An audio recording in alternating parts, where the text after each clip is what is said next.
Et là, surprise, impossible de me poser, on ne voyait plus les pistes, quoi. Alors quoi faire? On réfléchit dans ces cas-là assez vite, c'est resté dans le silence et personne n'a jamais rien su.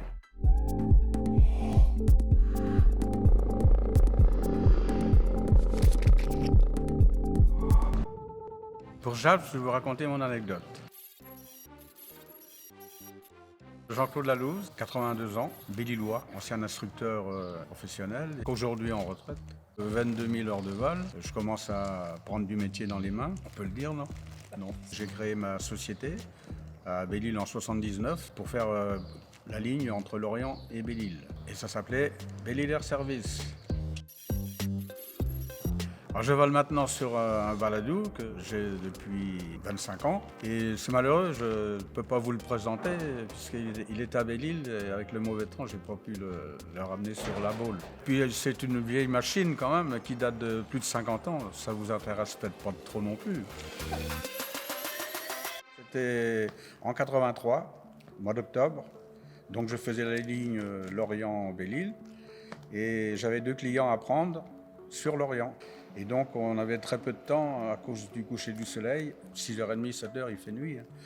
Et là, comme l'avion d'Air Inter arrivait assez tard, j'avais prévenu les clients que j'allais chercher de faire du bord à bord, c'est-à-dire de descendre de la caravelle directement et de sauter dans l'avion.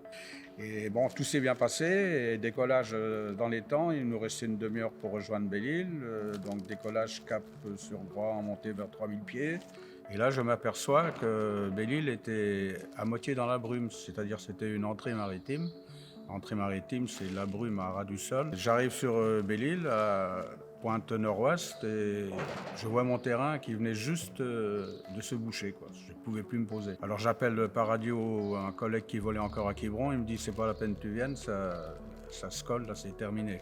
Lorient, pareil, ils me disent c'est fini. Qu'est-ce qu'on fait dans ces cas-là? Je vais essayer d'aller voir sur le terrain de golf qui était resté clair, qui est à la pointe des Poulains, là, bien dégagé. On réfléchit dans ces cas-là assez vite et j'ai fait une verticale. Je supposais très bien parce qu'il me fallait 200 mètres, 250 mètres avec le caravane, on a des reverses.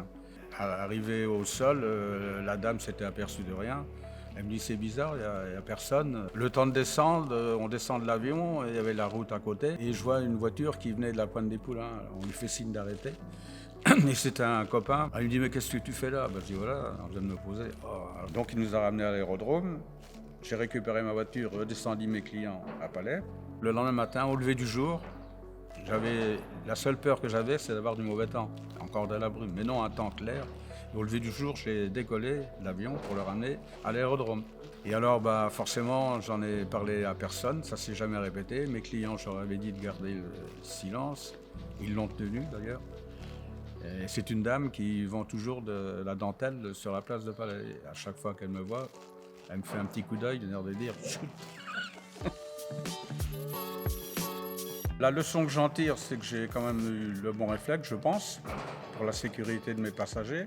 La dame qui m'en veut pas d'ailleurs, qui me fait toujours des grands bonjours. Et puis elle n'a pas lieu de m'en vouloir, parce que son voyage a été gratuit. En plus, je ne pouvais pas me permettre de la faire payer.